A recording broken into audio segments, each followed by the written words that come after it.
Kaylin here at Full Purpose and Heart with another update for you for our homeschool life. We have just completed 32 weeks of school. We have 38 weeks, about 37 and a half weeks of school. So we're kind of rounding in towards the end, and I just wanted to update you with where we're at and how things are going. So if you're interested, let's go ahead and get started.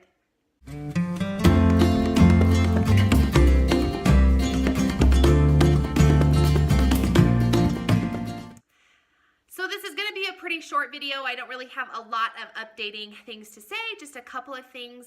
In my last video, you may remember if you watched that video that I was a little bit surprised with how my math had taken a sharp turn with money and cents, and my son was really struggling trying to add different coins together. So I'll talk a little bit about what I've added to that and how I'm going to supplement that material, as well as just some other things. So really quickly, again, if you haven't seen what we've done in the past, I have one kindergartner, and our kindergarten curriculum has kind of bounced around over the years, but for the most part, I've stuck with Horizons, and then some of our other subjects have kind of gone here and there and all over the place. But I still am doing this little clipboard. This is our Bible page, and we read the scripture and then we do the activity. Mostly I just kind of talk about what the scripture is teaching and what we can learn from that, just kind of as a quick discussion or gospel topic that we can talk about. Here are our Horizons curriculum. We've recently started doing subtraction, and mostly the math facts are slow, and I have noticed that my son doesn't necessarily do better in being timed. I was doing some timed math facts. If you've watched some of my previous videos, I was doing math facts with like a fidget spinner as a timer, because this fidget spinner is about 1 minute, and it kind of made it a game, which was doing fine. But I've noticed over time that I think that in using the fidget spinner, my son gets more nervous, just distracted with, am I finished? How much more time do I have? How many am I going to be able to fit in? And he just kind of gets really fidgety and doesn't necessarily focus on doing the problem.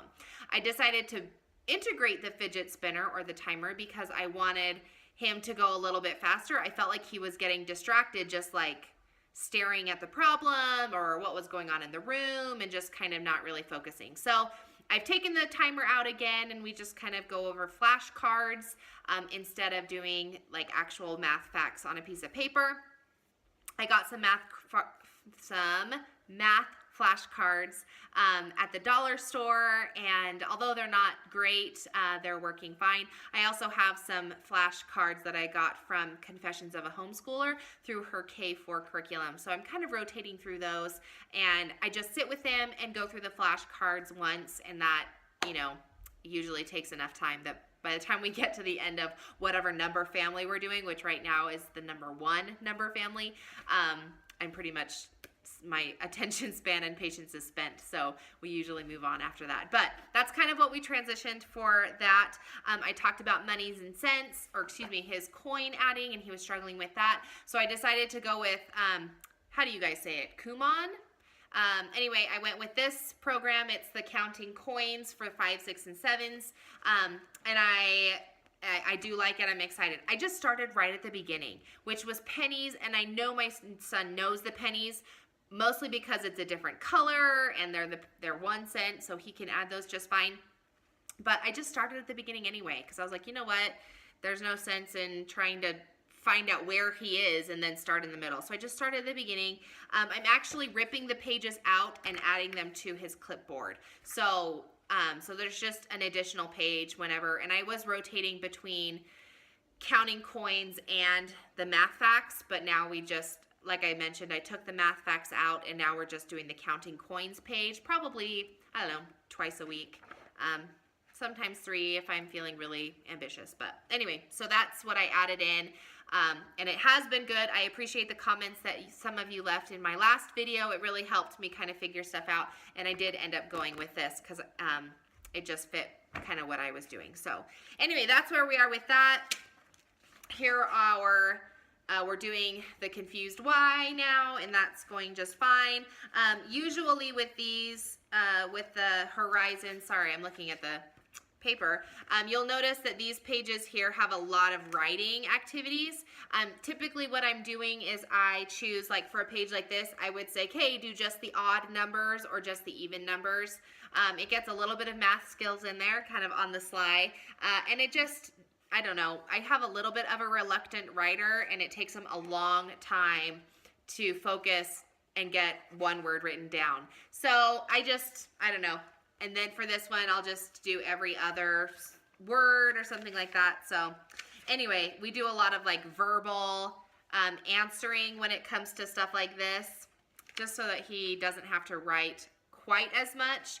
And since he is writing in, I don't know, he practices numbers in this, and we have, with my preschool students, he has a writing folder that he practices writing. So it's not really a matter of getting enough writing in. I don't need to have all of this writing practice. So sometimes we do a lot of verbal answers when it comes to that as well. So anyway, that's kind of where our main curriculum was going, and then I wanted to touch briefly on, this is what we just completed, was Me and My Community. This was a unit that's done by Karen Jones. It's on Teachers Pay Teachers, and I will need to do a review of this now that we have finished it. I did like it. It was a little bit more labor intensive, I guess I could say, than the last unit that I did, but I still did like it, and now we're going to move on to the last one, which is My World. So it was good. Anyway, I liked it, and I'll do a review on it so that you can actually see what you get when you purchase the product, and kind of how I felt about it and how I used it and that sort of thing. So thanks so much for watching. Please like this video if you liked it, and subscribe if you haven't subscribed to my channel, because I do talk a lot about my homeschooling journey. My curriculum video for first grade is going to be coming out here probably, I don't know, sometime in the future when I get all of my curriculum. I'm still trying to collect it, but it is curriculum season. For those of you who are homeschooling, you know that this is the season where we like to kind of shuffle through all of the YouTube videos and find out what curriculum we want to use for the grades that we're teaching. So anyway, have a great day, guys, and we'll talk to you in another video.